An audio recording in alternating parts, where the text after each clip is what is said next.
Bismillahirrahmanirrahim. Assalamualaikum warahmatullahi wabarakatuh. Innal hamdalillah nahmaduhu wa nasta'inuhu wa nastaghfiruh wa natubu ilaihi wa na'udzu billahi min shururi anfusina wa sayyiati a'malina. Man yahdihillahu fala mudilla lahu wa man yudlil fala hadiya lahu. Asyhadu an la ilaha illallah wahdahu la syarika lahu wa asyhadu anna Muhammadan abduhu wa rasuluh sallallahu alaihi wa ala alihi wa sallama tasliman katsira. Ya ayyuhalladzina amanu taqullaha haqqa tuqatih wa la tamutunna illa wa antum muslimun. Ya ayyuhan nasu taqu rabbakum alladzi khalaqakum min nafsin wahidah wa khalaqa minha zawjaha wa batha minhuma rijalan katsiran wa nisaa'a. Wattaqullaha alladzi tasaaluna bihi wal arham innallaha kana 'alaikum raqiba. Ya ayyuhalladzina amanu taqullaha wa qulu qawlan sadida yuslih lakum a'malakum wa yaghfir lakum dhunubakum wa may yuti'illaha wa rasulahu faqad faza fawzan 'azima. Amma ba'du fa inna asdaqal hadis kalamullah wa khairal huda hudan nabi sallallahu alaihi wasallam wa syarrul umuri muhdatsatuha fa inna kulla muhdatsatin fid dini bid'ah. Ma'asyiral muslimin wal muslimat, hadirin wal hadirat, rahimani wa rahimakumullah, wa azani Allah wa iyyakum jami'an. Alhamdulillah, marilah senantiasa kita terus berupaya mensyukuri nikmat-nikmat Allah Subhanahu wa ta'ala. Kita akui, kita yakini bahwasanya semua nikmat adalah pemberian dari Allah Subhanahu wa ta'ala. Kemudian ma'asyiral muslimin, di antara nikmat yang hendaknya senantiasa kita ingat, yang nikmat itu sangat besar, yaitu nikmat bisa terus, bisa hadir, bisa duduk di salah satu majelis daripada majelis-majelis ilmu. Para ulama kita menerangkan, menjelaskan, menggambarkan sabda Rasulullah sallallahu alaihi wasallam, "Idza marartum bi riyadin min riyadil jannah fartahu biha." Kalau kalian melewati, menjumpai, mendapati salah satu taman daripada taman-taman surga, maka puaskanlah, jadikanlah kalian betah di sana. Para ulama kita menggambarkan seorang mukmin ketika diberikan taufik oleh Allah untuk bisa duduk di majelis ilmu, itu seperti dia duduk di satu tempat yang indah, nyaman, sejuk, menyenangkan, seolah-olah waktu akan hilang, berjalan sangat cepat. Itu gambaran seorang mukmin ketika dia duduk di majelis ilmu yang digambarkan oleh Rasulullah SAW. Tapi kalau hatinya tidak beriman, duduk di majelis ilmu tidak terasa dan tidak merupakan nikmat dari Allah Subhanahu wa ta'ala. Cemas, dan terus tidak nyaman. Maka ma'asyiral muslimin, hendaknya senantiasa kita ingat nikmat Allah yang sangat besar ini, kita syukuri dengan cara mari kita sama-sama belajar, mempelajari, memahami tentang ayat-ayat Allah dan hadis Rasulullah SAW dengan sebaik-baiknya, dengan sefaham-fahamnya, kemudian kita upayakan untuk kita amalkan. Terlebih ma'asyiral muslimin, pembahasan kita tentang fadailul Islam atau fadlul Islam, keutamaan Islam, Masya Allah, yang dulu sudah kita bahas bahwasannya keutamaan Islam satu-satunya agama yang diridhoi oleh Allah. Tentang hari Allah utamakan bahwasannya orang-orang sebelum kita, orang-orang Yahudi, orang-orang Nasrani, Allah tetapkan mereka, orang Yahudi dengan hari Sabtu, orang Nasrani dengan hari Ahad, yang padahal hari yang paling baik, yang terbit matahari di dalamnya adalah hari Jumat, yang itu Allah utamakan, Allah berikan kepada kita umat Rasulullah Sallallahu Alaihi Wasallam. Berkaitan dengan pahala, kita ini umat yang hidupnya sebentar. Maka Rasulullah kemarin mengibaratkan orang Yahudi hidupnya atau amal mereka seperti orang yang bekerja dari pagi sampai siang. Upahnya berapa? 1 dinar.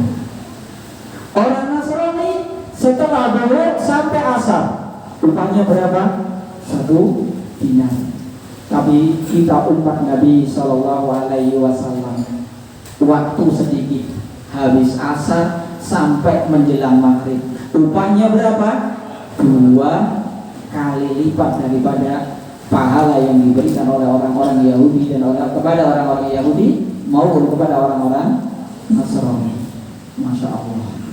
Maka kita hendaknya bersyukur kepada Allah Subhanahu Wa Taala menjadi umat Rasulullah dan syukur beragama Islam.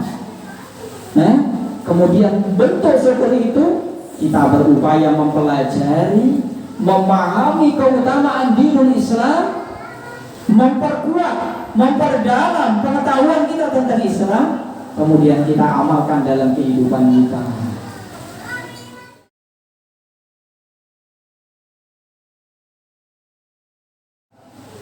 Perkara yang paling dibenci dan dimurkai oleh Allah adalah apa? Syirik. Berbuat syirik kepada Allah Subhanahu Wa Taala. Demikian juga ketika Allah memiliki sifat cinta, orang yang beriman itu terus mencari, terus memahami bahwasannya Allah Subhanahu Wa Taala itu mencintai orang-orang yang beriman, orang-orang yang istiqomah di atas kebenaran. Maka Allah katakan, ketika Allah Subhanahu Wa Taala menerangkan tentang para sahabat, yuhibbuhum wa yuhibbunahu, dalam surat Al-Maidah ayat 54. Allah mencintai mereka, para sahabat, orang-orang yang beriman, yang istiqomah di atas kebenaran. Wa yuhibbunahu, dan mereka mencintai Allah. Artinya orang yang beriman itu selalu mencari, mempelajari amalan apa, perbuatan apa yang paling dicintai Allah, sehingga dia berupaya, berusaha menjalankan apa-apa yang dicintai oleh Allah sampai dia mencintai dan dicintai oleh Allah Subhanahu Wa Taala. Jadi cintanya bukan sekedar pengakuan, bukan sekedar apa? Pengakuan, tapi buktinya nggak ada. Nah ini, maka Allah Subhanahu Wa Taala menjelaskan di sini.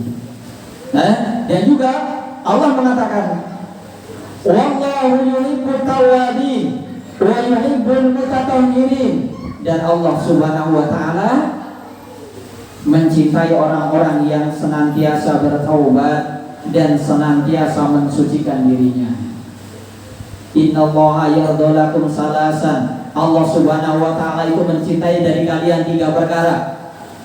Wa yardha lakum salasan, dan membenci dari kalian 3 perkara. Dan banyak dari lagi. Maka orang yang beriman selalu seperti itu. Dan Nabi kita orang yang paling dicintai oleh Allah Subhanahu Wa Taala. Di antara doa beliau apa? Allahumma inni as'aluka hubbaka wa yuhibbu wa hubbu man yuhibbaka wa hubbi kulla amalin yuqarribuna ila hubbika. Ya Allah, aku memohon kepadamu kecintaan darimu dan kecintaan orang-orang yang engkau cintai. Dan aku memohon kepadamu untuk bisa mengetahui, memahami amalan-amalan yang menyebabkan aku dicintai oleh Allah Subhanahu wa ta'ala. Maka dalam Al-Quran Allah menjelaskan tentang ayat yang dijelaskan para ulama adalah ayat yang isinya itu ayatul imtihan atau ayatul mihnah, ayat yang buktinya isinya adalah ujian. Allah mengatakan, memerintahkan kepada nabinya, "Qul," katakan ya Rasulullah, "in kuntum tuhibbunallah," kalau kalian betul-betul mencintai Allah. Apa kata Nabi? Apa kata Allah perintah kepada Nabi? "Fattabi'uni," ikuti aku. Katakan wahai Muhammad, kalau kalian betul-betul mencintai Allah, ikuti aku. Siapa di sini? Rasulullah. Maka bukti paling jelas, paling nyata orang-orang yang betul-betul mencintai Allah Subhanahu wa ta'ala, mereka di dalam beribadah, di dalam mencari keridhaan Allah adalah menjalankan keridhaan atau ibadah yang telah dicontohkan oleh Rasulullah Sallallahu Alaihi Wasallam. Mengikuti Nabi, ittiba, bukan ibadah cari-cari sendiri. Mana yang cocok diambil, yang nggak cocok singkirkan dulu, nantilah cari yang cocok. Bukan itu. Maka balas sama orang-orang yang mengikuti Nabi, yang itu bukti kecintaan seorang kepada Allah Subhanahu wa ta'ala apa? Yuhibbukumullah, Allah akan mencintai kalian. Wa yaghfir lakum, dan Allah akan mengampuni dosa-dosa kalian. Maka Imam Ibnu Katsir mengatakan, laisa sya'na an tuhibbah, walakinna sya'na an tuhabbah. Yang terpenting dari ekspresi cinta itu, bukti cinta itu, bukan bagaimana bentuk ekspresi kita mencintai Allah, tapi bagaimana kita dicintai oleh Allah Subhanahu wa ta'ala. Caranya apa? Fattabi'uni. Di dalam kita beragama, agama yang diridhai oleh Allah adalah agama Islam. Agama yang dibawa, yang dicontohkan oleh baginda Rasulullah Sallallahu Alaihi Wasallam. Kalau itu dikatakan Islam, nggak pernah dicontohkan oleh Nabi, itu dicintai Nabi atau tidak? Tidak. Maka seperti itu. Maka di sini Abdullah bin Abbas mengatakan, menjelaskan dari Nabi Sallallahu Alaihi Wasallam, Nabi mengatakan, abghadun nasi ilallah salasatun. Orang yang paling dibenci di sisi Allah itu ada tiga. Ada tiga. Yang pertama, mulhidun fil haram, orang yang berbuat kekufuran, orang yang berbuat kekufuran di tanah haram. Orang yang berbuat kekufuran, berbuat kesyirikan di Makkah atau di Madinah. Caranya Pak sekarang, yang menjadikan, yang menetapkan Makkah itu tanah haram, Madinah itu tanah haram siapa? Siapa? Allah Subhanahu wa ta'ala. Bahkan hadis yang mengatakan bahwasanya Inna Ibrahim alaihi salam harrama Makkah wa da'a li ahliha, bahwasanya Nabi Ibrahim yang menetapkan Mekah itu kota haram. Dijelaskan yang haram Mekah itu bukan yang menetapkan secara asal. Nabi Ibrahim lah yang mengharamkan kota Mekah, tapi Nabi Ibrahim yang mendohirkan, yang memproklamirkan bahwasanya Mekah itu kota haram. Jadi yang mengharamkan kota Mekah bukan Nabi Ibrahim. Sebagaimana yang mengharamkan kota Madinah siapa? Rasulullah SAW yang mengiklankan, wa inni haramtul madinata kama harama Ibrahim Makkah. Adapun aku mengharamkan kota Madinah sebagaimana Ibrahim mengharamkan kota Mekah. Kalau Ibrahim mengharamkan kota Mekah, memproklamirkan, mengiklankan, memasyhurkan, Nabi Muhammad juga seperti itu. Tapi yang mengharamkan dua kota ini siapa? Allah Subhanahu wa taala. Maka beribadah di sana, Pak. Pengen ke sana enggak, Pak? Semoga Allah memudahkan.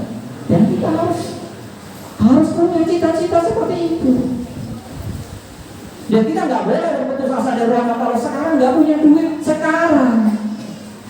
Besok, insya Allah Allah Maha Kaya. Milik Allah apa yang ada di langit dan di bumi. Di antara bukti keutamaan itu, karena kenapa di sini, Pak?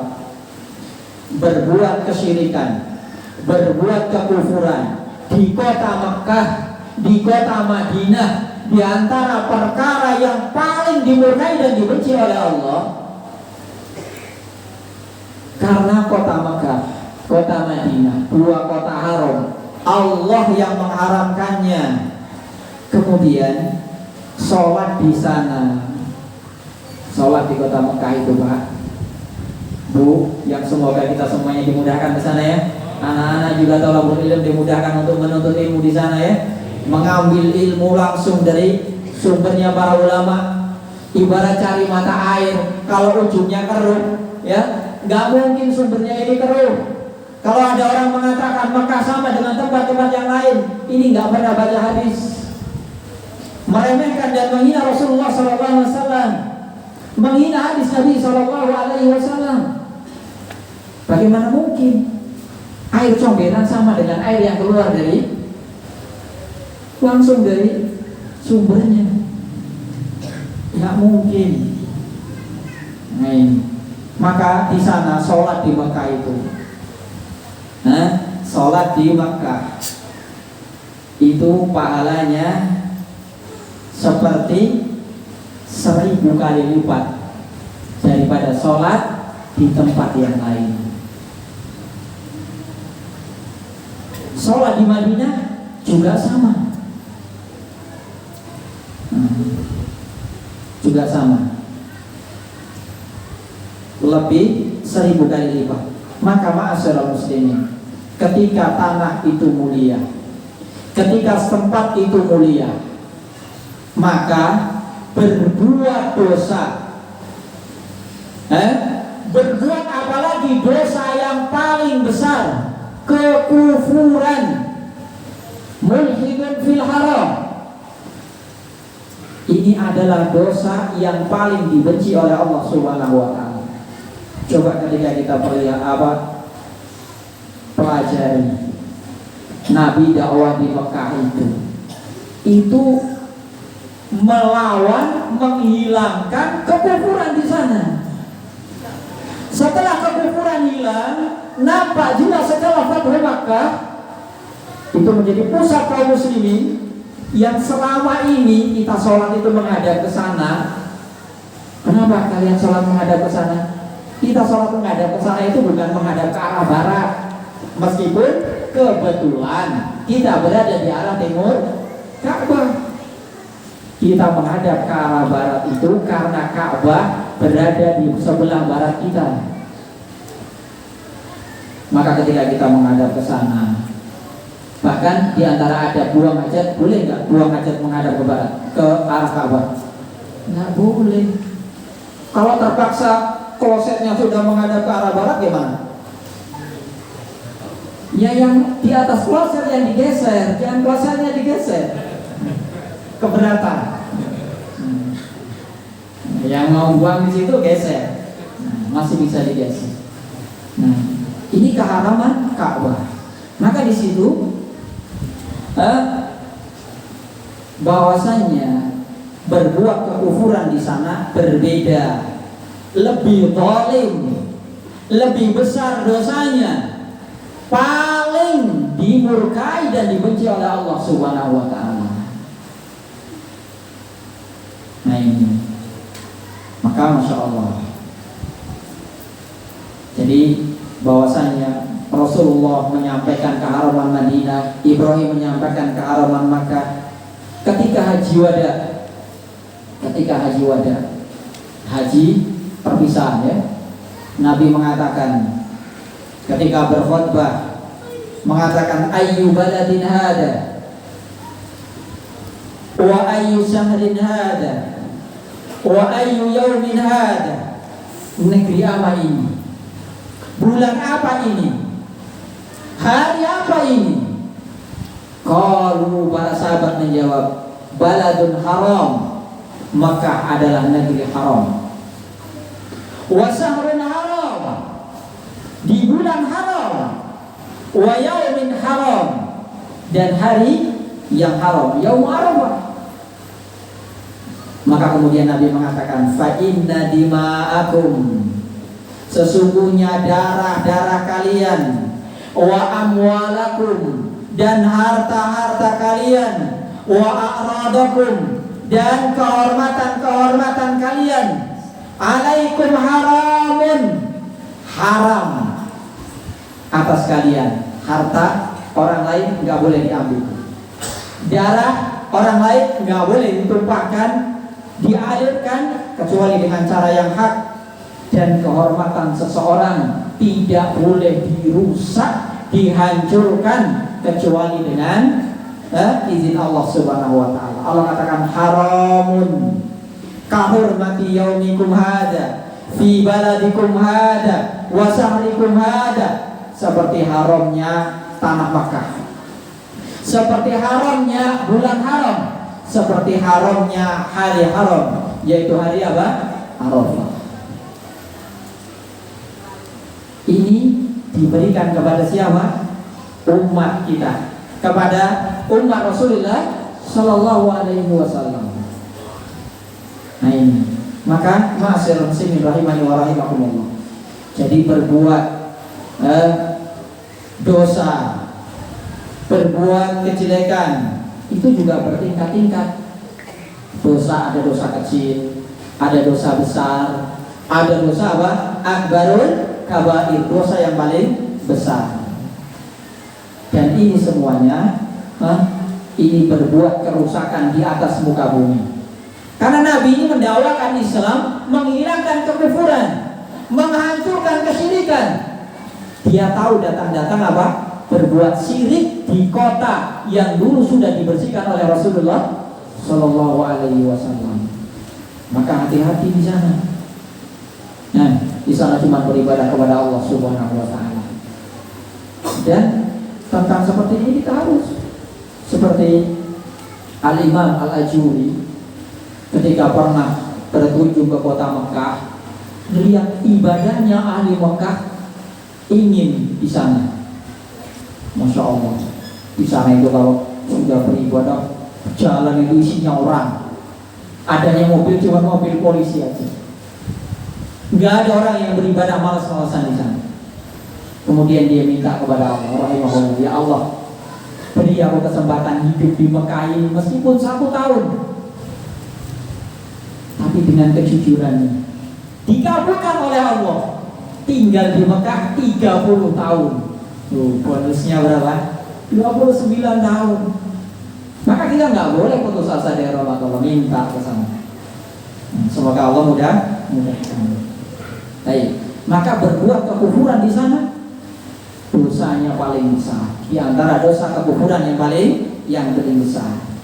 Jadi ketika tempat itu mulia, misalkan orang mencuri di tempat lain, dosa apa enggak dosa? Kok ada orang curi, tambah curi yang dicuri uang masjid, uang umat. Oh, ini dosanya lebih besar lagi. Kok ya tega? Uangnya umat mestinya dia isi malah diambil. Apalagi kalau ini berkaitan dengan uang banyak. Saya bebas mengatakan ini lebih berat. Kalau dia mau minta maaf sama siapa? Kalau dia mau minta kehalalan sama siapa? Nah ini kita pahami. Maka berbuat kesyirikan di kota Mekah, berbuat pengukuran di kota Mekah lebih berat, lebih besar dosanya dibandingkan di tempat lain. Nah ini yang pertama. Jadi mulhidun fil haram. Kemudian yang kedua wa mubtaghin fil islami sunnatal jahiliyah. Dan di antara dosa yang paling dibenci oleh Allah Subhanahu wa taala, orang-orang yang menginginkan mencari-cari di dalam Islam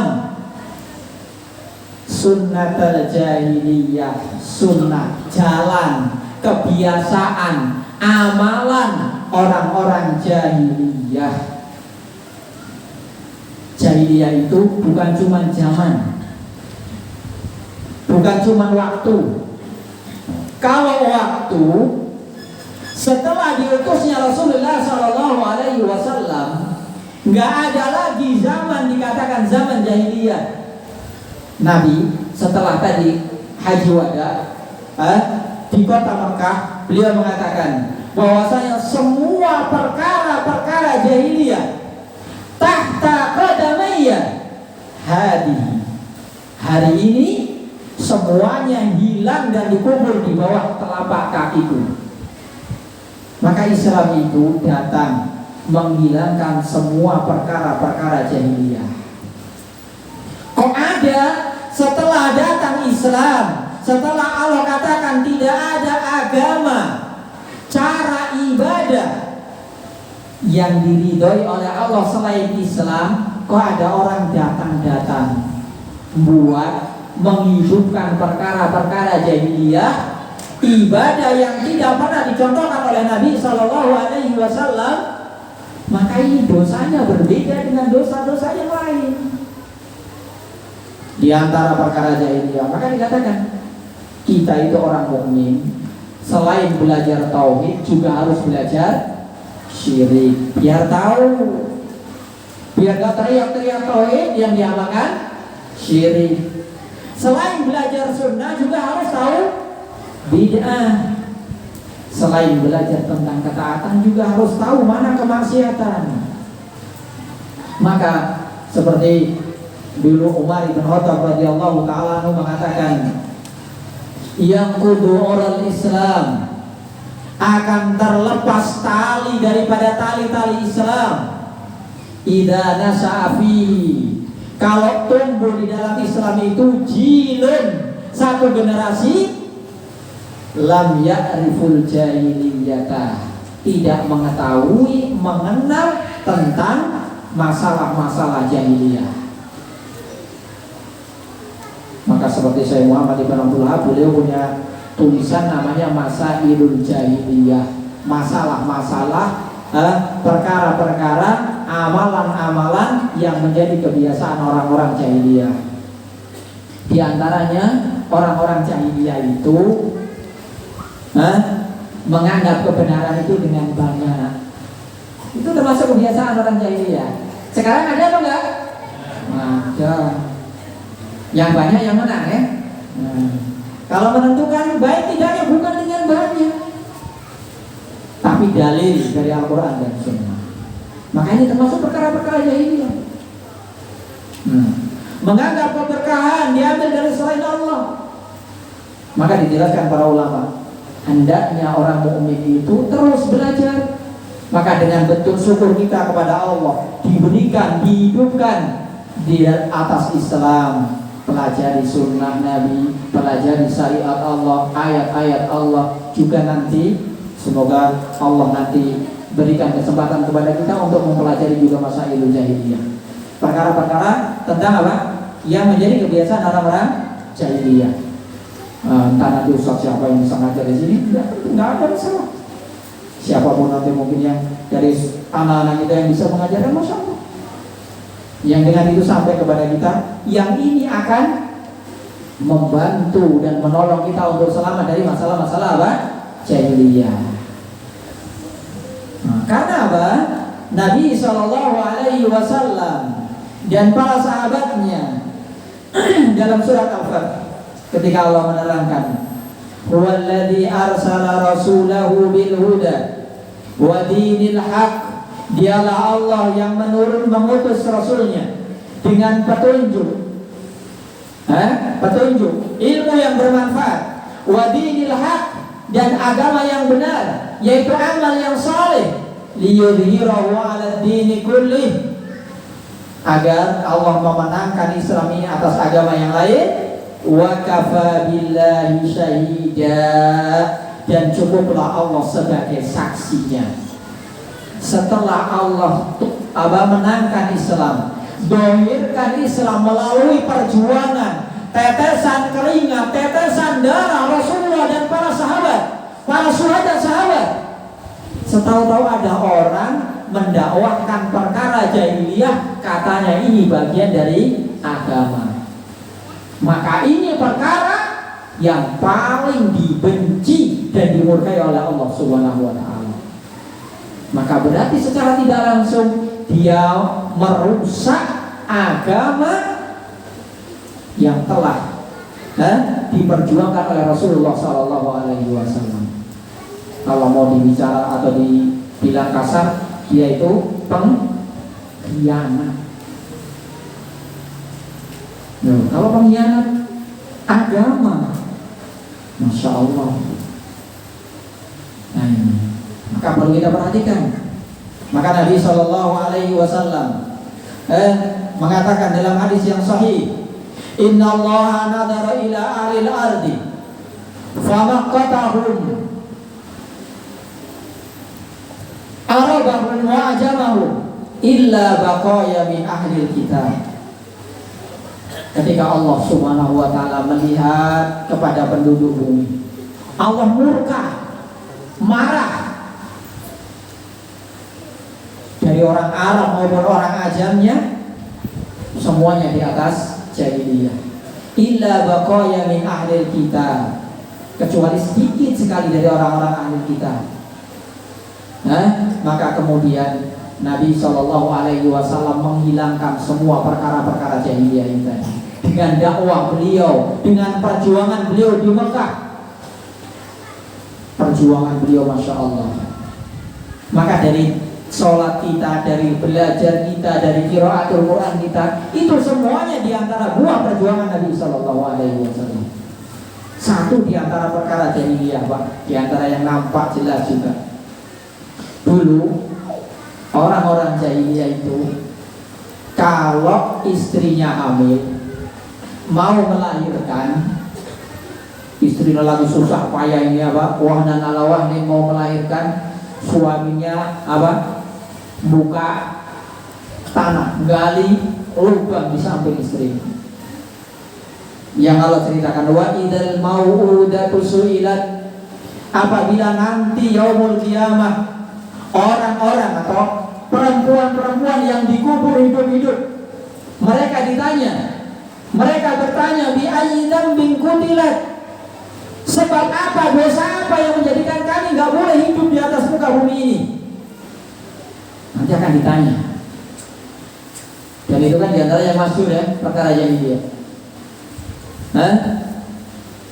Allah katakan juga dalam surat An-Nahl, wa idza busyira ahaduhum bil unsa, apabila mereka diberikan kabar gembira tentang lahirnya anak putri mereka, dhalla wajhuhu, mendung langsung menyelimuti wajahnya, muswaddan, hitam, wa huwa kadhim, sangat murka. Cuma ada dua pilihan, ya tawara minal qaum min su'i ma busyira bihi, ayumsiku ala hunin am yadussuhu fit turab. Apa dia menyepi, menyendiri dari kaumnya karena menganggap berita lahirnya anak perempuan ini adalah berita yang sangat jelek, Atau harus apa? Pilihan yang kedua, mengubur anaknya hidup-hidup. Maka dikatakan istrinya mau melahirkan, dia gali lubang. Ini tidak semua Arab, sebagian orang-orang Arab. Dan ini juga termasuk kebiasaan orang-orang jahiliyah. Begitu anaknya lahir, langsung dilihat laki-laki apa perempuan. Kalau perempuan, nggak usah dengar nangisnya, nggak usah lihat wajahnya, nggak usah lihat sempurna atau nggak sempurna, langsung masukkan ke dalam lubang, kubur hidup-hidup. Maka ibu-ibu, kaum wanita harus bersyukur dengan nikmat Islam ini. Dulu sampai seperti itu, diceritakan para ulama seperti itu. Istrinya susah berjuang melawan kematian, melahirkan anaknya. Begitu lahir, gembiranya Masya Allah. Ini enggak, lahir perempuan, dilihat langsung perempuan, udah gak usah dengar sampai nangis apa sebagainya, langsung masukkan lubang, kubur begitu. Coba nikmat mana yang lebih besar daripada nikmat Islam yang menghapus ini semuanya? Anak itu kan, Masya Allah, mau laki-laki mau perempuan, itu rahmat Allah, pemberian dari Allah. Kita nggak bisa nawar, ya kan? Bahkan Allah Rasul janjikan siapa yang diberikan kepadanya 2 anak perempuan, kemudian apa? Dia pelihara, dia jaga, dia didik sampai menikah, baginya penghalang dari apa? Neraka. Nah ini, Masya Allah. Dan banyak juga kisah-kisah tentang perempuan ahli surga. Yang sahabat pernah mengatakan, maukah kalian aku kabarkan kepada kalian seorang ahli surga, bagaimana wujudnya, wajahnya di dunia. Terangkan dalam hadis yang sahih, wanita yang hitam, dia tertimpa penyakit ayan, epilepsi. Kemudian apa? Dia mengatakan kepada Rasulullah, ya Rasulullah, doakan kepada Allah agar aku disembuhkan dari penyakit ini. Kata Rasulullah apa? Isbir walakil jannah. Kamu sabar dengan sakitmu ini, bagimu surga. Apa kemudian dia ngomong, ya Rasulullah, tapi aku ingin sembuh. Tidak, dia tetap milih apa? Surga. Cuman dia minta, ya Rasulullah, tapi ketika aku sakit ini, ayat kan kadang kumat di mana-mana ya. Doakan kepada Allah agar auratku tidak terbuka. Didoakan oleh Nabi, auratnya tidak terbuka, tapi apa? Tetap dia mendapatkan surga. Jadi cita-citanya dengan Islami, nggak ada orang bisa masuk surga kecuali dengan mukmin. La yadkhulul jannata illa nafsun mu'minah. Tidak mungkin bisa masuk surga kecuali orang yang beriman, orang muslim. Masya Allah, nikmat Islam Pak ya. Subhanallah. Maka nggak usah kalau sampai orang sudah nikmat semacam ini, cari perkara-perkara sunnah-sunnah jahiliyah. Nah ini, kadang kan sekarang orang, para ibu-ibu nggak pada mau punya anak. Padahal itu ladang pahalanya. Kalau ibu-ibu nggak punya anak, mau di mana ladang pahalanya? Nah ini, Masya Allah ya, seperti itu. Jadi kemuliaan Islam kepada kaum muslimin, Masya Allah. Nah ini, maka Allah Subhanahu wa taala katakan, laqad manallahu 'alal mu'minin idz ba'atsa fihim rasulan min anfusihim. Sungguh Allah telah mengkaruniakan nikmat yang sangat besar kepada orang-orang yang beriman ketika Allah mengutus kepada mereka seorang rasul min anfusihim, dari mereka, dari manusia, dari orang-orang Arab, yatlu alaihim ayatihi, yang membacakan kepada mereka ayat-ayat Allah, wa yu'allimuhumul kitab wal hikmah, mengajarkan kepada mereka Al-Quran dan sunnah. Hikmah itu sunnah. Wa in kanu min qablu lafi dhalalin mubin, yang mereka itu sebelumnya di dalam kesesatan yang jelas. Ini nikmat yang besar. Maka Allah Subhanahu wa taala mengajarkan kepada kita, setelah Allah mengutus kepada kita Rasulullah, Islam itu agama yang dibawa, cara beribadah dan cara hidup yang dibawa dan diajarkan oleh Rasulullah SAW. Jangan mencari-cari yang lain. Kita ini beribadah sesuai dengan apa yang ditunjukkan oleh Rasulullah, yang dicontohkan oleh Rasulullah. Waktu kita habis, belum semua ibadah kita kerjakan. Kadang satu ibadah saja kita nggak bisa istiqomah. Ada alasan yang sudah tua lah, Ustaz, saya ingin ngapal Quran, tapi udah umur 50 tahun, Ustaz. Matanya itu sudah, kalau baca udah pure ya, udah nggak jelas. Semuanya Pak. Dan juga terkhusus lagi anak-anakku, adik-adikku sekalian yang masih semangat belajar. Di antara nasihat para ulama, kita itu sering tahu keutamaan ilmu, tahu keutamaan orang yang mempelajari ilmu, tapi kadang-kadang kita kurang paham tentang bagaimana kita cara menuntut ilmu. Ilmu itu pemberian dari Allah. Maka kewajiban kita itu menempuh jalan yang dicintai dan diridhoi Allah tadi. Pertama, jangan tunda-tunda waktu.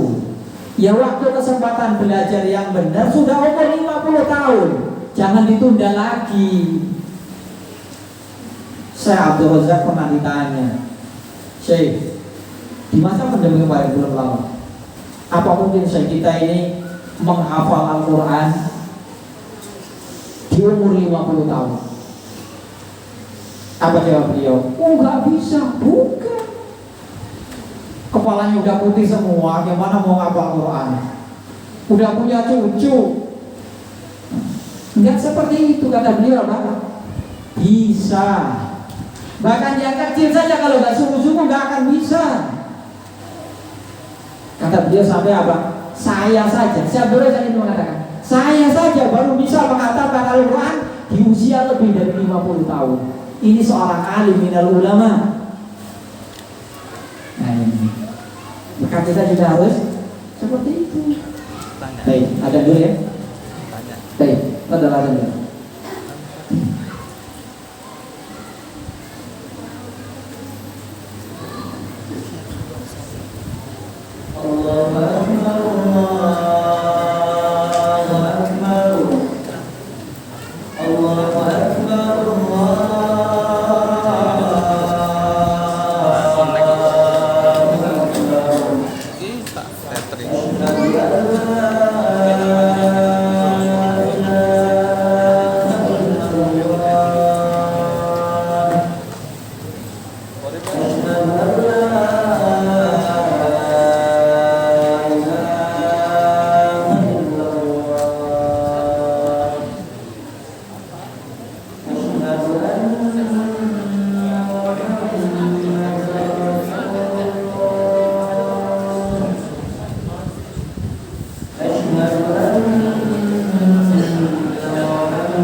Jadi kita lanjutkan. Ketiga, kita sering tahu dan paham, sering mendengar tentang keutamaan ilmu atau keutamaan orang-orang yang menuntut ilmu. Tapi terkadang kita ini tidak segera mengambil kesempatan. Jadi bapak-bapak, kaum muslimin dan muslimah, dan juga adik-adikku sekalian yang kami cintai, di antara penyakit yang hampir menyerang kebanyakan orang-orang yang mau menuntut ilmu, itu kebanyakan mereka menunda-nunda waktu. Besok lah, mau mulai ngapakan besok, bulan depan, tahun depan. Nah, nggak tahu apa lagi yang mau dikedepankan lagi. Dijelaskan para ulama, apa yang bisa kita ambil malam ini, seandainya kita tunda, tidak akan bisa kita ambil besok malam. Apa yang bisa kita ambil hari ini atau pekan ini, kalau kita tunda, nggak akan bisa kita ambil di kesempatan yang lain. Maka di antara ajaibnya waktu atau ajaibnya yang paling ajaib, sering kita ulang ini, adalah waktu. Waktu itu datang hari Ahad, datang hari Senin, tapi datang namanya, hakikatnya tidak mungkin bisa terulang lagi. Nah ini, maka jangan menunda-nunda waktu. Kemudian kedua, bersungguh-sungguh.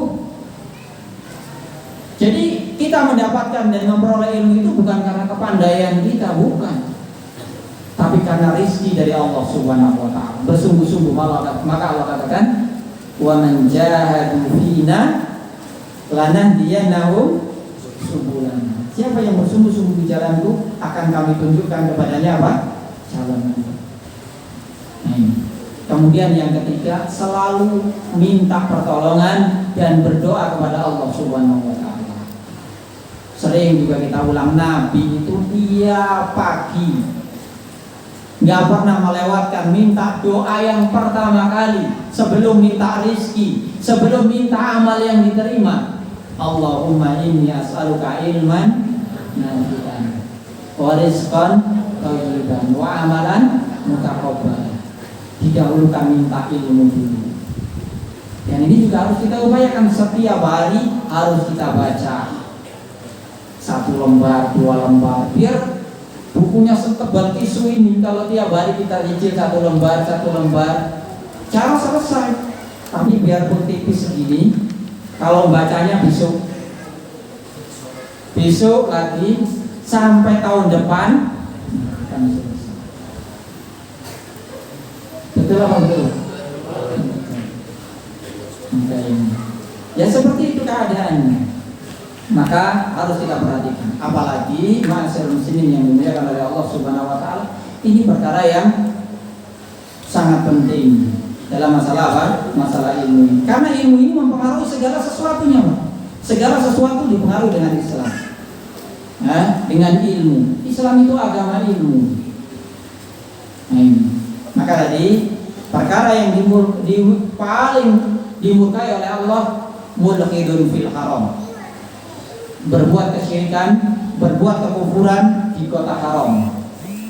Kemudian yang kedua, apa? Mubtaghin fil Islam sunnatul jahiliyah, sunnatul jahiliyah. Orang-orang yang sudah masuk ke dalam Islam, agama yang paling sempurna, yang tidak ada agama selainnya yang diridhai oleh Allah kecuali Islam, kok mencari amalan-amalan dari amalan-amalan jahiliyah, ikut iklan amalan-amalan jahiliyah, bahkan ikut kasih support, ya? Ikut kasih apa? Hadiah. Naudzubillah minna. Kemudian yang ketiga, dari perkara-perkara jahiliyah adalah apa? Wa mutallibu damin ri'in bi ghairi haqqin liyuhrika damahu. Orang-orang yang mencari-cari alasan, mencari-cari kasus untuk membunuh atau mengalirkan darah seorang mukmin. Nah, ini termasuk apa? Perkara. Dijelaskan para ulama, semua orang mukmin dimanapun berada, kapanpun waktunya, tidak akan pernah ridho Ka'bah dihancurkan. Ada yang di sini ridho Ka'bah dihancurkan? Enggak ada. Dulu itu waktu bangun, Pak, waktu renovasi maksudnya. Ketika waktu umur Nabi 35 tahun, ketika mau meletakkan Hajarul Aswad, para pemuka kaum ini berselisih. Mereka merasa merekalah orang yang paling berhak meletakkan Hajar Aswad. Sampai diantara mereka bawa nampan mangkok isinya darah. Kemudian tangan mereka dimasukkan ke dalam apa? Mangkok dan yang berisi darah tadi. Mereka mengatakan, kami yang paling berhak meletakkan Hajar Aswad, dan kami siap membela itu sampai kami atau darah kami apa? Keluar, sebagaimana darah membasahi apa? Tangan-tangan kami. Itu waktu bangunnya. Sampai kemudian apa? Orang yang paling tua di situ mengatakan, biarkan memutuskan perkara ini orang yang besok pagi pertama kali masuk Ka'bah, masuk Masjidil Haram. Allah takdirkan siapa yang pertama kali masuk? Rasulullah Sallallahu Alaihi Wasallam. Kemudian Nabi dengan apa? Kebijaksanaan beliau minta didatangkan apa? Kain panjang, ya. Kemudian apa? Minta setiap kepala kabilah ikut megang kain tadi. Nabi letakkan kain tadi di tengah-tengah apa? Batu tadi, batu Hajar Aswad di tengah-tengah apa? Kain. Semua kabilah ikut apa? Ngangkat. Nabi yang meletakkan di tempatnya ya semula. Itu waktu pembangunan Ka'bah. Maka orang mukmin itu dimanapun berada nggak akan ridho Ka'bah itu dihancurkan, kecuali orang-orang kufur. Maka sampai dengan hari ini nggak ada orang yang ngirim rudal ke sana kecuali orang-orang kafir, Syiah, Rafidhah. Iya kan? Itu mau mereka meriah orang-orang yang beriman? Nggak mungkin. Bersama dengan kehormatan Ka'bah, keharuman Ka'bah, kehormatan orang-orang yang beriman, darahnya orang-orang yang beriman jauh lebih berharga daripada apa? Kehormatan Ka'bah. Nabi SAW yang mengatakan, la hurmatul mu'min akbaru min hurmati Ka'bah Baitullah. Oh, kama qala sallallahu alaihi wasallam. Kehormatan seorang mukmin, darahnya seorang mukmin itu lebih berharga, lebih mulia daripada itu, daripada Ka'bah. Dalam sebuah riwayat Nabi mengatakan apa? La zawalud dunya, hancurnya dunia ini, ahwanu indallah, itu lebih ringan, lebih kecil di sisi Allah, min qatli nafsin mukminin, daripada terbunuhnya atau dibunuhnya orang mukmin. Itu kehormatan orang yang beriman. Maka orang yang beriman itu, orang mukmin itu mulia, hayatan wa mautan, hidup dan matinya mulia. Maka kalau ada orang cari-cari perkara bagaimana mengalirkan darah seorang mukmin, ini diantara perkara yang paling dimurkai dan dibenci oleh Allah Subhanahu wa Ta'ala daripada tiga hal ini. Maka nikmat Islam. Maka Nabi mengatakan dalam Haji Wada, inna dima'akum wa aradakum wa amwalakum, sesungguhnya darah kalian, kehormatan kalian, harta kalian, haramun kahormati yaumikum hada, haram seperti haramnya hari ini, hari Arafah. Fi baladikum hada, seperti haramnya negeri haram, Makkah dan Madinah. Wa yaumikum hada, dan hari ini, dan syahri, hari ini, bulan ini. Maka kenapa tiga hal ini? Kenapa tiga hal ini? harta, kehormatan, dan darah. Baik. Mungkinkah seorang bisa hidup baik kalau darahnya terancam, nyawanya terancam? Bisa tidur kira-kira? Lewat satu tempat yang di situ terkenal dengan apa? Perampokan dan pembunuhan. Masya Allah ya. Bisa nggak kira-kira dia sambil nyanyi-nyanyi gitu? Ini mau setor ya kan? Nggak mungkin kan? Suatu daerah ketika di situ apa? Terancam, genting keadaannya. Orang mau bunuh meletus saja apa? Genting keadaannya. Insya Allah ya. Kemudian kalau hartanya di mana-mana dicuri, yang di rumah dicuri, apalagi yang di ladang, misalkan, bisa tenang kira-kira Pak? Nah, bisa enaknya hidupnya kayak gini? Enggak. Orang kehormatannya dirusak. Maka ini adalah sumber harta, kehormatan, darah. Ini perkara sumber daripada kebahagiaan dan ketentraman seseorang.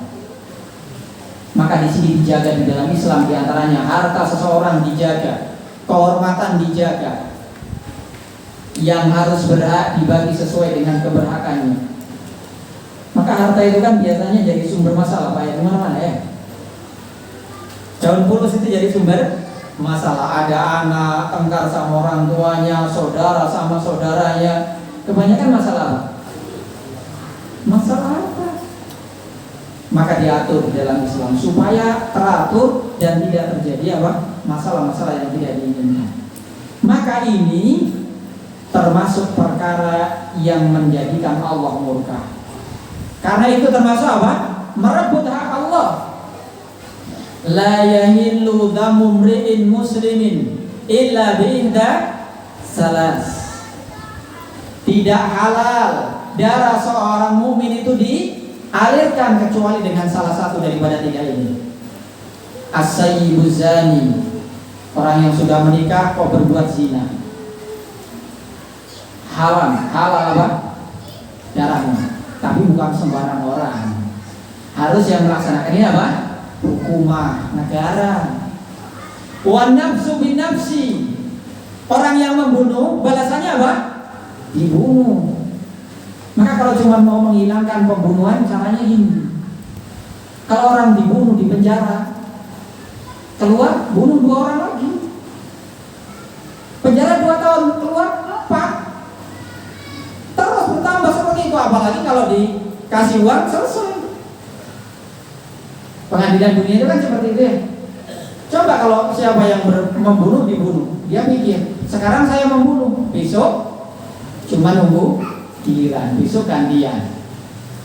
Nah ini watariku lidini al-mufariku lil jamaah. Yang ketiga orang yang meninggalkan agama Islam, keluar dari Islam. Maka masyarakat muslimin rahimani wa rahimakumullah, dari ini semuanya kita tahu bahwasanya ini semuanya adalah menentang, bertolak belakang dengan hikmah diutusnya Rasul. Allah Subhanahu wa ta'ala mengutus Rasulnya untuk memperbaiki kehidupan manusia dari negeri kafir menjadi apa? Muslim. Dari beribadah kepada selain Allah menjadi beribadah kepada Allah. Dari kesyirikan, kekufuran, kemaksiatan, dari zaman jahiliyah kepada zaman apa? Kebaikan, penuh dengan kebaikan. Kok ada orang berbuat kufur di negeri haram? Ada orang yang apa? Membunuh atau mengalirkan, mencari-cari cara untuk mengalirkan darah orang mukmin. Atau yang kedua apa? Mencari-cari dalam Islam, dalam perkara-perkara jahiliyah. Ini hakikatnya dia merusak semua kemaslahatan, semua kebaikan yang telah diperjuangkan dan didakwakan oleh Rasulullah SAW. Karena dakwahnya semua Nabi dan Rasul untuk memperbaiki agama, memperbaiki dan menjaga darah dan kehormatan, dan memperbaiki dan menyelamatkan mereka dari semua amalan-amalan jahiliyah. Nah ini, jadi orang yang melakukan hakikat seperti ini, dia membatalkan keislaman mereka sendiri. Nah ini, maka ma'asyiral muslimin rahimani wa rahimakumullah, ini perkara yang hendaknya kita perhatikan. Kemudian selanjutnya Rasulullah juga mengatakan dalam hadis yang dari riwayat Hudzaifah bin Yaman, bersumber dari sahabat yang mulia Hudzaifah. Beliau pernah mengatakan, di antara keutamaan daripada keutamaan Islam, dari asar dari hadis Nabi sallallahu alaihi wasallam. Jadi Nabi sallallahu alaihi wasallam mengatakan, Hudzaifah pernah mengatakan, ya ma'saral qurra istaqimu, wahai orang-orang yang membaca dan menghafal qurra, itu menghafal ayat-ayat Allah, istaqimu, hendaklah kalian berbuat dan bersifat istiqomah. Istiqomah itu mengenal al-haq, kemudian tetap di dalamnya sampai Allah mewafatkan dia. Maka Allah katakan fastaqim kama umirta dalam surat Hud, yang Rasulullah mengatakan sayyabatni hudun, memutihkan rambut kepalaku surat Hud, adalah perintah Allah, wastaqim kama umirta, istiqomahlah kamu sebagaimana engkau diperintahkan. Istiqomah itu berat Pak ya? Kecuali yang Allah bimbing, yang Allah mudahkan, yang Allah ringankan. Tidak mungkin orang itu bisa istiqomah kecuali dia harus mengetahui, yang tahu itu harus belajar terhadap kebenaran, baru kemudian dilaksanakan. Maka Allah katakan fastaqim kama umirta, istiqomahlah sebagaimana engkau diperintahkan. Mungkin enggak orang melaksanakan perintah tapi enggak paham perintah? Bisa? Orang melaksanakan perintah tapi enggak paham perintah? Jawablah soal-soal di bawah ini. Dijawab iya semua, katanya suruh jawab. Padahal jawabannya apa? Tidak semua. Berarti nggak paham soal, nggak paham perintah. Maka dalam pepatah Arab dikatakan apa? Fahmus soal nisful jawab. Memahami soal itu sudah setengah daripada menjawab. Tinggal menyelesaikan setengah yang lain. Allah perintahkan di sini, fastaqim kama umirta. Istiqomahlah kamu di dalam ketaatan kepada Allah, beribadah kepada Allah sebagaimana kamu diperintahkan. Salatlah, puasalah, menuntut ilmulah, berbuat baiklah, semuanya sebagaimana Allah dan Rasulnya perintahkan. Dan gak mungkin kita akan melaksanakan ini tanpa tahu dan paham perintah Allah dan Rasulnya. Maka di sini Hudzaifah mengatakan, ya ma'syaral qurra istaqimu, wahai orang-orang yang membaca Al-Quran, istiqomahlah kalian. Inistaqimu sabaqtum sabqan ba'ida, apabila kalian istiqomah telah mendahului kalian orang-orang yang terdahulu. Dikatakan kenapa di sini didahulukan al-qurra? Qurra itu sebenarnya istilah di antara istilah kita yang keliru. Qurra itu adalah orang yang kita katakan hafid. Hafid Al-Quran dikatakan hafid, sebenarnya keliru. Kalau dikatakan al-hafid pada masa-masa terdahulu, itu bukan sekedar orang yang hafal Al-Quran, tapi betul-betul hafal Al-Quran, tahu tafsirnya, dan juga apa? Mengetahui dan menghafal hadis Nabi dan tahu maksudnya. Maka yang dulu yang digelari Al-Hafid, Ibnu Hajar Al-Asqalani rahimahullah ta'ala, Al-Hafid Al-Mundiri, bukan sekedar hafal Al-Quran, Al-Hafidz Ibnu Katsir. Ya. Tapi kalau sekarang maka dikatakan sekarang istilah Al-Qurra itu hafidz sekarang itu qurra. Orang yang sekedar hafal Al-Qur'an. Ini peringatan. Al-Qur'an itu adik-adik sekalian bukan cuma dihafal. Kalian selesai menghafal Al-Quran bukan selesai tugas kalian, sudah selesai belajarnya, bukan. Itu baru langkah pertama. Kalian dikatakan qurra, membaca Al-Quran yang sebenarnya itu setelah baca, faham, diamalkan. Al-Quran itu diturunkan bukan cuma dibaca, bukan cuma dihafal. Betul, membaca betul pahala, menghafal ada pahalanya, mengamalkan tujuan daripada diturunkannya Al-Quran.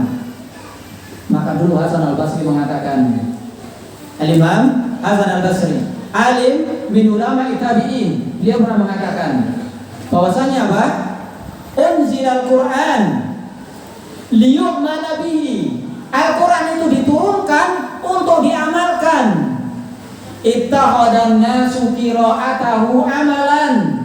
Tapi manusia banyak menjadikan namanya beramal itu sekedar membaca. Jadi Al-Quran diturunkan bukan cuma hanya dibaca. Maka tugas kalian anak-anak, adik-adik sekalian masih panjang.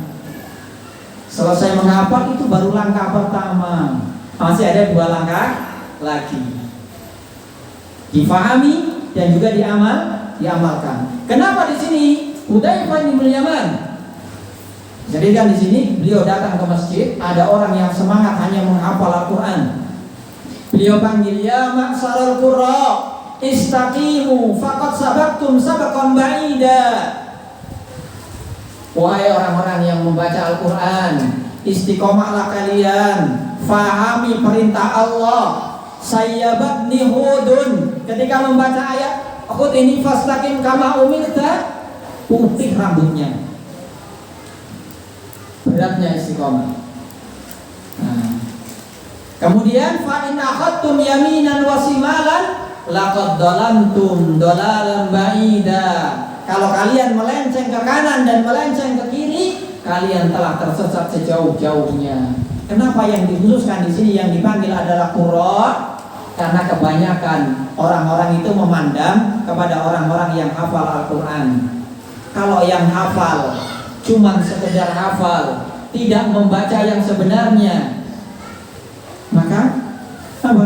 Apalagi yang lain, yang baca saja nggak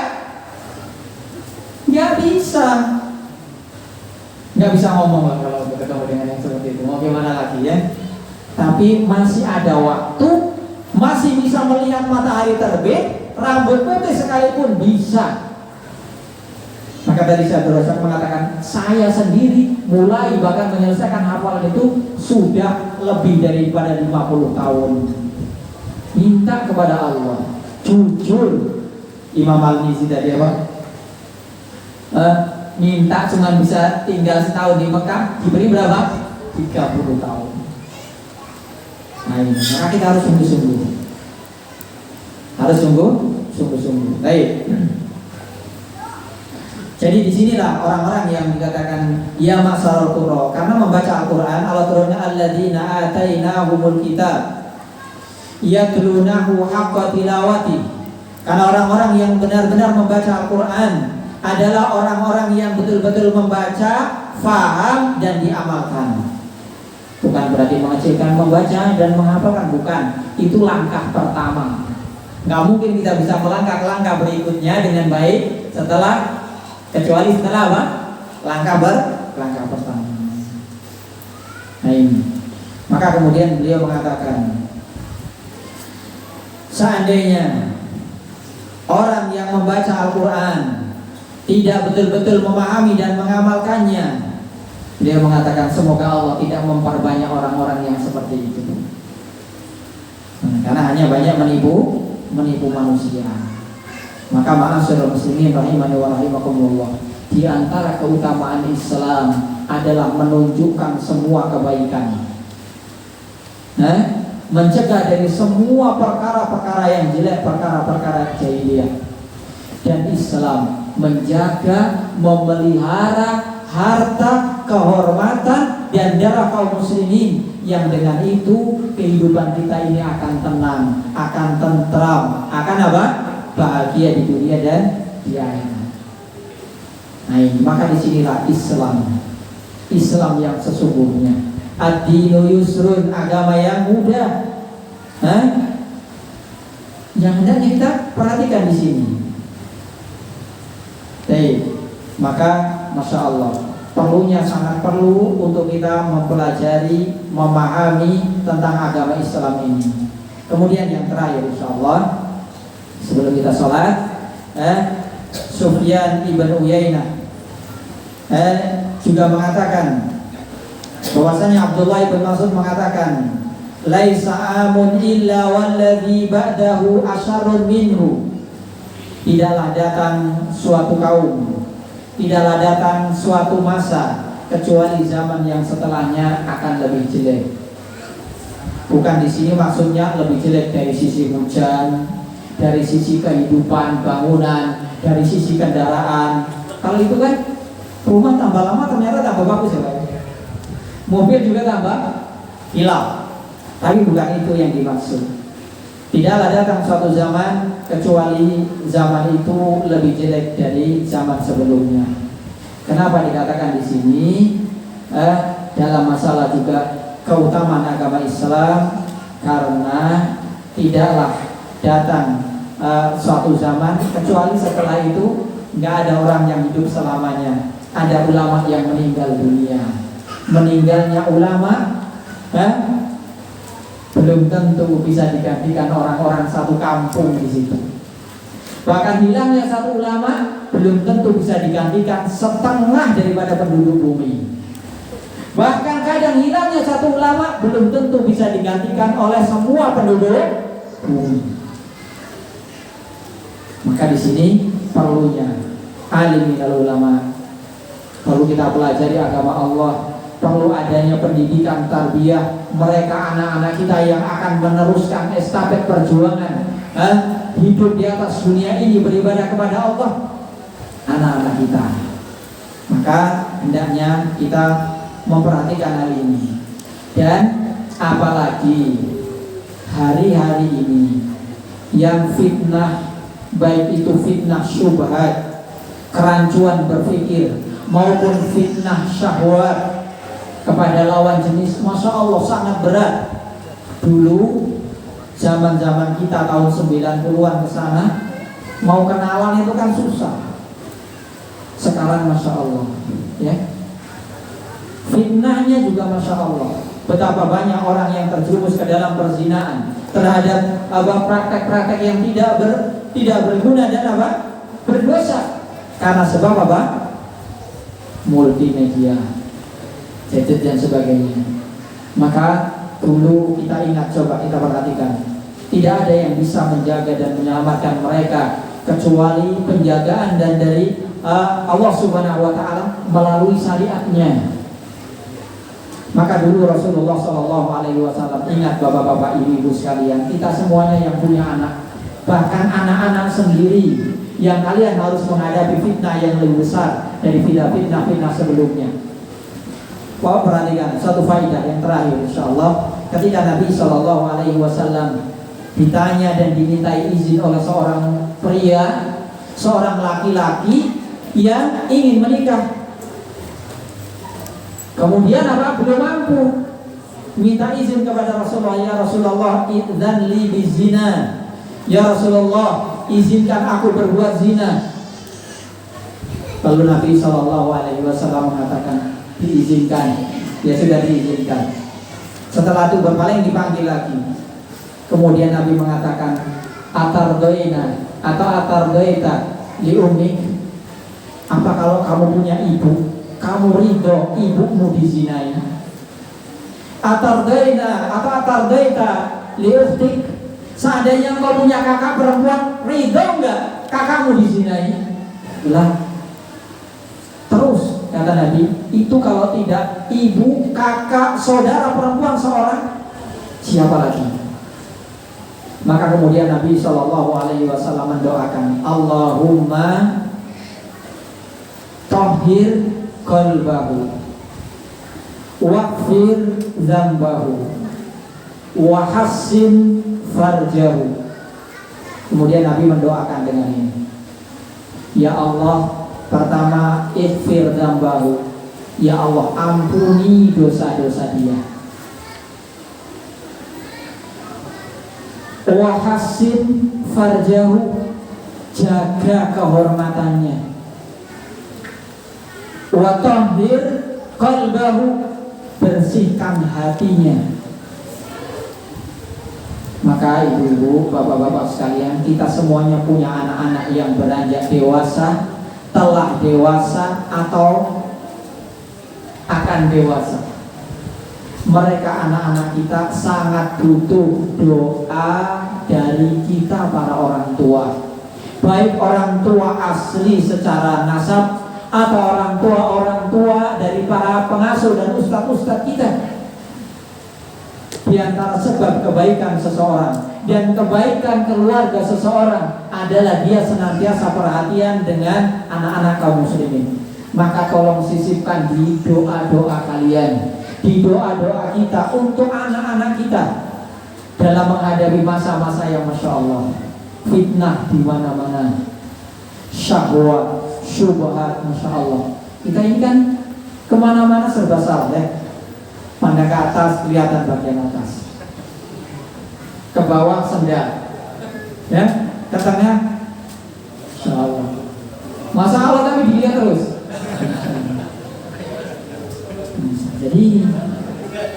Jadi kita perlu jujur, Pak. Anak-anak kita ini jujur, betul butuh doa kita semuanya.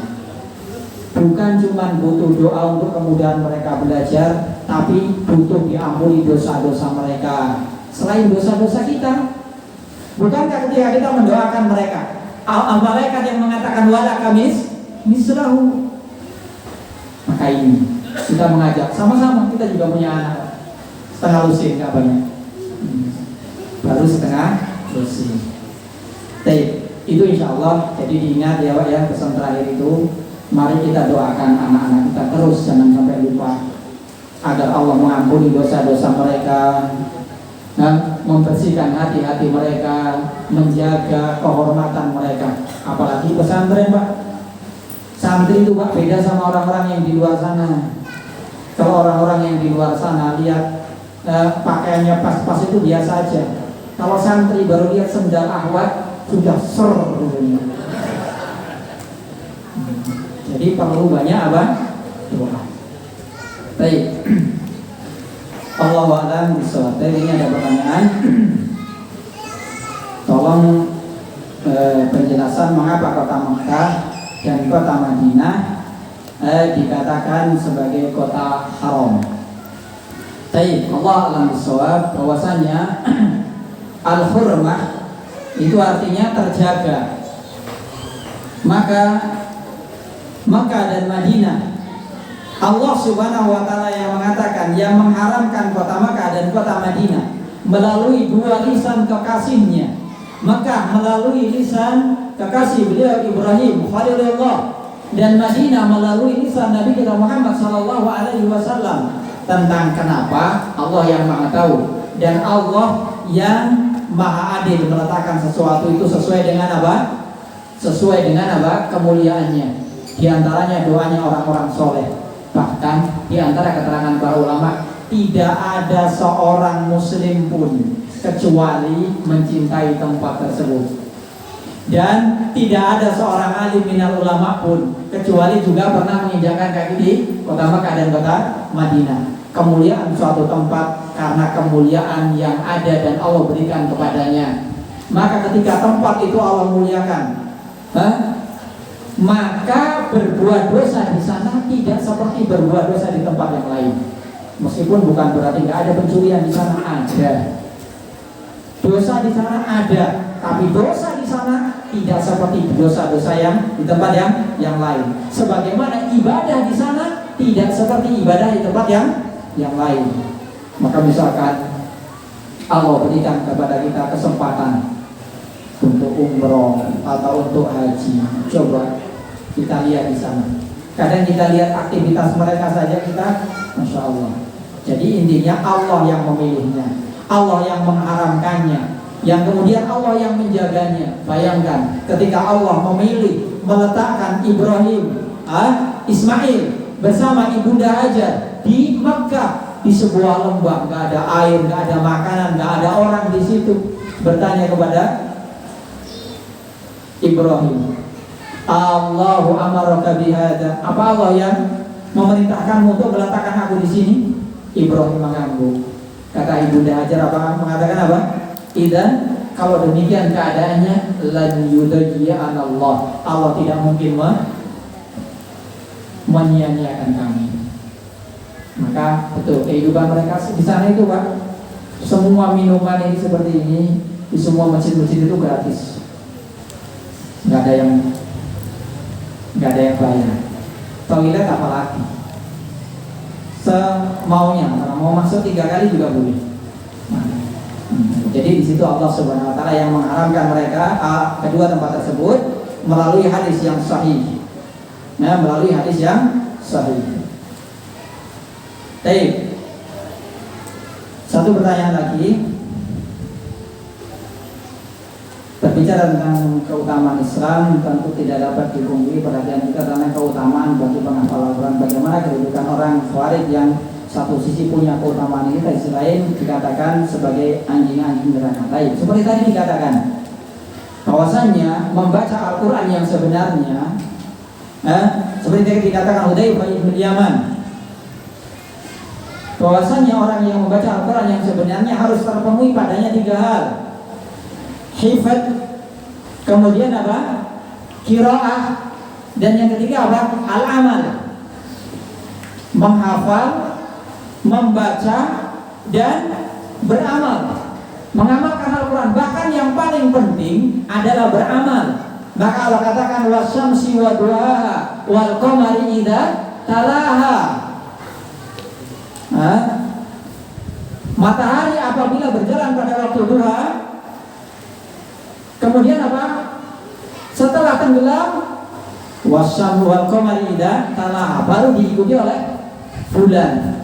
Bulan itu keluar setelah matahari apa? Tenggelam. Setelah berjalan waktu duha kemudian tenggelam, baru kemudian terbit apa? Bulan. Bulan itu terbit mengikuti matahari. Talaha artinya mengikuti. Maka orang-orang Khawarij, kenapa demikian?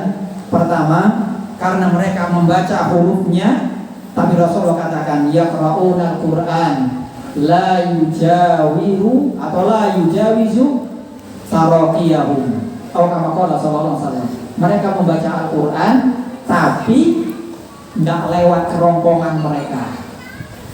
Baca hurufnya tetapi tidak diamalkan. Orang yang membunuh Umar, orang yang membunuh Utsman, Abdurrahman bin Muljim, itu penghafal Al-Quran. Diterangkan pernah Utsman ibn Affan itu pernah mengusulkan ada niatan untuk mendudukan Abdurrahman bin Muljim di dekat kota Madinah, di dekat Masjid Nabawi, supaya bisa mengajarkan orang-orang Al-Quran. Tetapi bersama dengan itu beliau orang yang membunuh apa? Umar ibn Khattab radhiyallahu ta'ala. Di sini perlunya memahami Al-Quran sebagaimana pemahaman Rasulullah dan para sahabatnya. Maka orang Khawarij yang mereka menghalalkan darah kaum muslimin, betul mereka baca Al-Quran, tapi tidak melewati apa? Kerongkongan mereka. Tidak diambil Al-Quran itu sebagaimana yang dipahami, dipelajari dan diamalkan oleh Rasulullah dan para sahabatnya. Abdullah bin Umar itu, Pak, mempelajari, memahami Al-Quran surat Al-Baqarah itu berapa? 7 tahun. Saya kira kalau tanya santri di sini setahun nggak ada yang belum selesai surat Al-Baqarah bacanya. Abdullah bin Umar itu mempelajari surat Al-Baqarah 7 tahun. Abdullah bin Umar mengatakan, kami para sahabat mempelajari Al-Quran belum beralih dari 10 ayat sebelum kami baca, fahami, hafalkan, amalkan, baru pindah. Ya kita nggak apa-apa, anak-anaknya semangat menghafal. Nanti kan para satunya kemudian sebelum menghafal dikasih ilmu tentang pemahaman yang bagus, memahami ayat Allah seperti itu, biar tidak terjerumus kepada wasiatnya tadi Hudzaifah ibn Yaman radhiyallahu taala. Juga tidak dikhawatirkan tidak salah. Kita bukan cuma menghafalkan Al-Quran itu bukan cuma membaca, bukan seperti kata siapa tadi, Hasan al-Basri. Tapi orang-orang menjadikan membaca Al-Quran sebagai amal. Nah, ini keliru.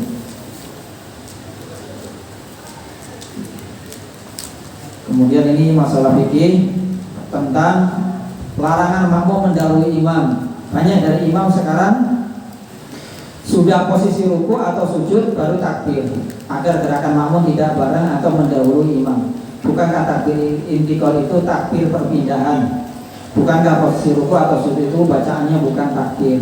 Ini beberapa keraguan yang ada dalam pikiran penjelasannya. Baik. Allah al-Shawab tentang memang larangan untuk makmum mendahului imam. Namanya mendahului atau mengikuti makna mengikuti innama ju'ilal imamul yu'tamma bih. Namanya diikuti itu di depan apa di belakang? Kalau di samping berbarengan, bukan bareng. Namanya mengikuti itu setelah. Adapun misalkan dia rukuk baru Allahu Akbar, tidak ada masalah sebenarnya. Atau berbarengan juga nggak ada masalah. Takbir intikal di situ nggak ada masalah. Yang jelas, mengapa kita diperintahkan untuk lebih dekat dengan imam? Mengapa keutamaan orang yang dekat dengan imam itu lebih utama? Karena dia betul-betul mengikuti, bukan sekedar mengikuti suara. Jadi betul-betul tahu imam ruku Allahu Akbar, dia ruku, bukan sekedar mengikuti suara. Kalau yang jauh kan cuma ngandalkan kuping, imamnya belum takbir, belum. Tapi kalau dia dekat, tidak, dia mengikuti suara sekaligus mengikuti gerakan. Yang jelas bukan seperti yang kilat khusus. Saya pernah sholat Pak, baru mau ruku dia sudah sujud, baru saya mau letakkan dahi dia udah berdiri lagi. Saya bingung ini mau kecepatan berapa. Akhirnya ya nggak bisa ngikuti ternyata. Ini diantara imam yang tidak bisa diikuti. Ya, jadi selama itu masih bisa diikuti dan tidak begitu, saya kira juga imam sudah tahu kalau dia mau diikuti. Nah, diantaranya kehati-hatian, memang sebagian praktek langsung dari ulama-ulama kita seperti itu. Dia lebih ruku baru Allahu Akbar atau di akhir ruku. Dan itu tidak mengapa insyaallah. Allah alam bisawab. Itu insyaallah yang kita baca dan bahas dan kita pelajari pada malam hari ini. Semoga yang kita baca, yang kita pelajari menjadi ilmu yang bermanfaat bagi kita semuanya, dan semoga Allah Subhanahu wa taala memudahkan bagi kita setelah kita pelajari ya, untuk memahami dan mengamalkan sampai akhir hayat kita. Allah alam bisawab. Kurang dan lebihnya mohon maaf. Kita akhiri wasallallahu wasallam wa baraka ala nabiyyina Muhammad. Subhanakallahumma wa bihamdika asyhadu an la ilaha illa anta astaghfiruka wa atubu ilaik. Assalamualaikum warahmatullahi wabarakatuh.